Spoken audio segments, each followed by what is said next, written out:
All I know is that when a team moves into a spot that will raise the value of its team and raise all financial boats for a franchise, that owners consider the fact that all they do is they raise their hand, say, I will vote for you, that comes at a cost.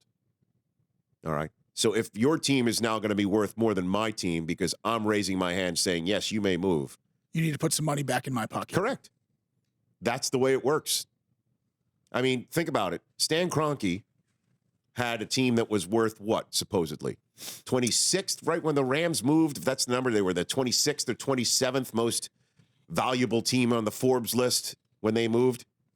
Now they're up there with the Patriots and the Cowboys. So you're damn straight, Stan Kroenke would have to, for me to raise my hand and say, yes, you may move to Los Angeles. What about me?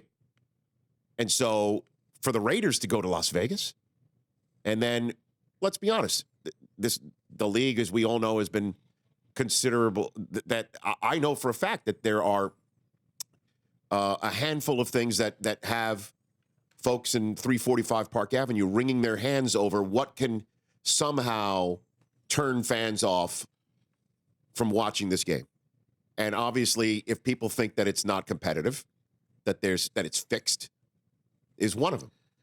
You know, a drug scandal is one of them. Another thing is that you think that everybody's on some form of a performance-enhancing drug. And the other ones, as I said, you think it's fixed. Now, a lot of gamblers out there figured out, well, okay, hold on a minute. So there's a certain over-under number, and how does it always seem to come right around that? There's a lot of people that think all of sports is fixed.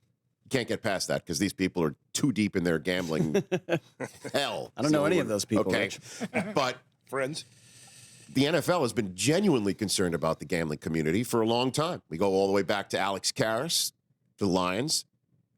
There was a gambling scandal, as we all know, with Paul Hornung. So they're going to put a team in Las Vegas. But isn't it a little 30 years ago when you couldn't go down the street and bet like you can now almost anywhere? World. It's a different world. It is a different world. Is Vegas really the same it was 30 years ago? To me, I think Las Vegas would be an incredible location where every game would be some sort of a carnival, some sort of a party. The Raiders' swashbuckling ways, I think, works in very well with that sort of whatever happens in Vegas stays in Vegas type mentality. But who's their fan base? Is it? I think it could be a bunch of people travel from LA. Well, I mean, just like there's a lot of people who will travel from Los Angeles. Maybe some folks from Oakland who won't be livid in the same way that you see Charger fans being livid.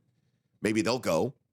But you know, Vegas is a town where there's a lot of people who live in it from other parts of the country and have moved there. If you were on a 3-day trip with your buddies to Vegas, would you go? Would you take this 5 hours and go to a Raiders game? If you find out in the same way that Packers fans, you know, when the schedule comes out, I've been told that Packers fans from around the country, sometimes because they want to go to as many Packers games as possible, they reserve hotel rooms for all 17 weeks of the NFL season.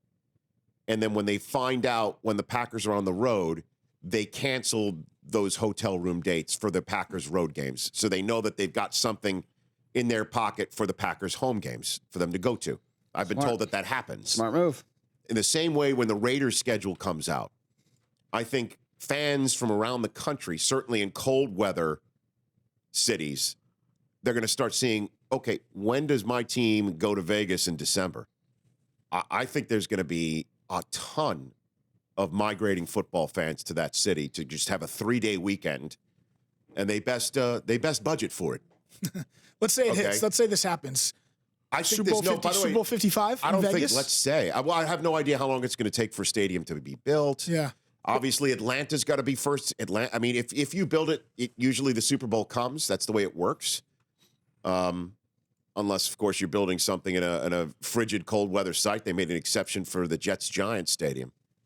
I don't know the answer to that question, but I personally think a team in Vegas would succeed. I think so too. I think it would absolutely succeed. I think it'd be huge. And I think the NFL is going to do it. The Rich Eisen Show, weekdays at noon Eastern on Audience.